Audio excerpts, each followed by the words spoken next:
What's going on, guys? Welcome back to another War Thunder video. Today, the World War II Chronicles is continuing, and today we're taking specifically a look at the Battle of Korsun-Cherkassy pocket.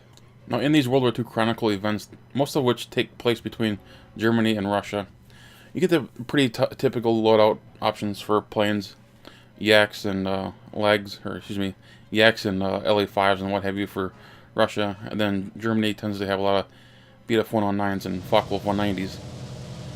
However, as you can see here, I decided to fly something different. This is the Tu-2S. This is a Tier 4 Russian bomber. It's a medium bomber. Now, if you haven't tried the Tu-2S, I highly recommend doing so. In this one, I actually have a Tu-2 with me. And what we're going to do is we're going to dive down. We're going to go for this line of tanks. Now, what's interesting about this event is the matches tend to go very quickly. A lot of the matches that I've had have gone between 5 and 10 minutes. Now, for realistic battles, that's awfully quickly. Most of the time, you're climbing for 4 or 5 minutes before you even get to an enemy. Here, it's not uncommon for the match to be over within that span of time. The map is rather small, and you don't really have enough time to really climb. For me, I'm just diving in here relatively quickly. I intend to take a left turn once I get relatively close to that line of tanks, and then I intend to drop my ordnance right on those tanks. They're just light tanks, and in between that line of tanks, there's a whole slew of artillery and AAA, very light targets that are easy to kill, because the Tu-2 has a couple of 20mm cannons on the front. For as far as payload goes, this is only a medium bomber, and light tanks, they don't take a lot of bombs to be able to kill them. But I find that the 100kg bombs that come with this just aren't quite enough, coupled with my poor bombing abilities. So what usually takes is 2 of the 100kg bombs. So what I do is I take out the 4 of the 500kg bombs. I drop 1 on each tank. And then I use my 20mm cannons to shoot whatever artillery and AAA happen to be in my path.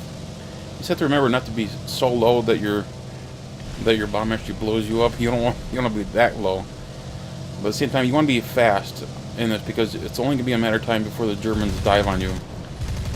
The Germans, in order to win, their strategy seems to be to dive on whoever's attacking the tanks, because that's the easiest way for the Russians to win. The Russians go for the tanks. The Germans dive on the Russians, and that's why these matches tend to go pretty quickly, because it's not uncommon to die within a couple of minutes. This event is very fast-paced, very action-packed. It's a bit like a furball in an arcade match, quite frankly. It's absolutely chaotic. Now, I know I have a guy trailing me. It's only a matter of time before he catches me, because the Tu-2 is only so fast. It's only got 2 engines, and I only had so much altitude that I'm diving out of.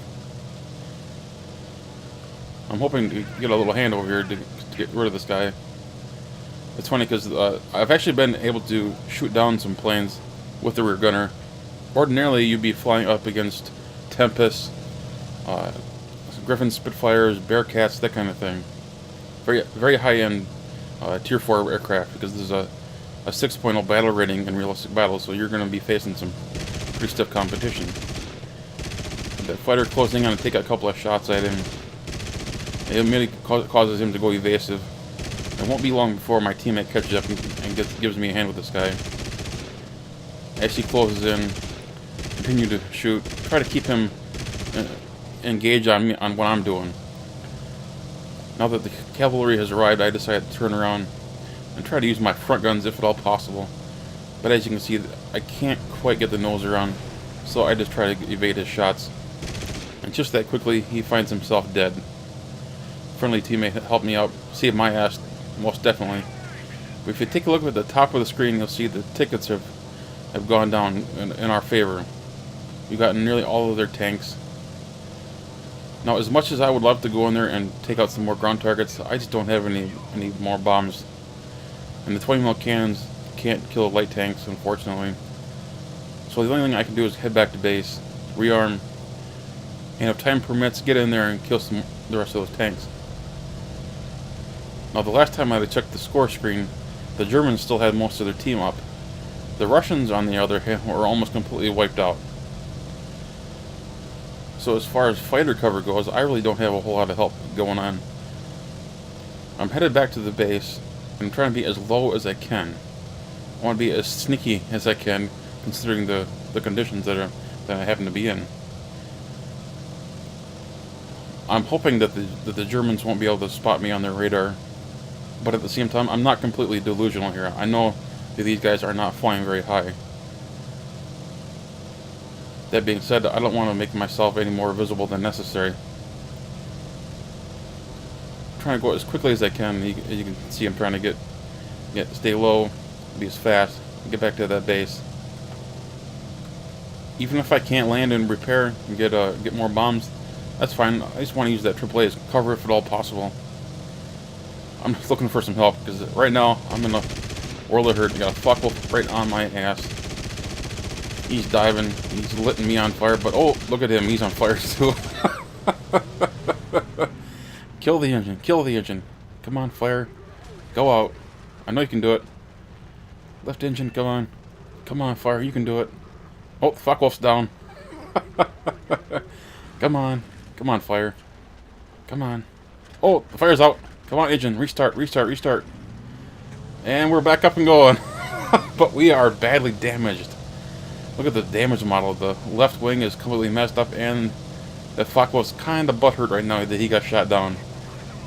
My fire went out and his didn't. And just like that, it's over. We won. I believe what happens is that if you happen to keep your tanks, your artillery alive, then they just finish off whatever is left of the German tanks. And this was a pretty quick match. I mentioned this, most matches are only 5 or 6 minutes, and this is just under 7. As you can see, a quick match, very easy RP. I do have a Talisman on my Tu-2S too. I highly recommend putting a Talisman on this thing if you're going to use it. It is very good for not only grinding upgrades on the self, but of course for grinding jets. And that's actually why I'm flying the Tu-2S in the first place, is the grind jets. I only have a few more Russian jets to go. I'd like to get those knocked out as quickly as I can. I got a new battle squad wager, not a big deal. I don't use too many of these. I do like the one where you can win 1,000 golden eagles if you win 20 games without losing 3. It's a bit challenging, but it's something that Brian and I have been able to do pretty well. And here you can see the planes that you can choose to fly in this mission. A nice little variety, but the Tu-2S, it's a very good ground attacker. You can also take out something like the Yak-9T and go ground attack and take out all those tanks. That 37mm cannon is awfully good. You see, I've only got a couple of Russian jets to go. I'm getting there. I'm getting there very close. Still got a couple of Tu-2s to research at tier 4, but those aren't a very high priority. As far as RP that you can get, this is just a handful of the matches that I played, and you can look at the RP that I've gained. Just huge amounts sometimes. It all depends on how long you're able to stay alive, and how many ground targets you can kill, and of course how many air targets you can kill. The most I've taken down in one match is 2. The tail gunner on this thing is actually pretty good. It's not as good as, say, flying an American heavy bomber like a B-17 or B-29. This doesn't have that many turrets, but it's still pretty darn good. And guys, I hope you all enjoyed. If you did, hit that thumbs up button. Take care, guys.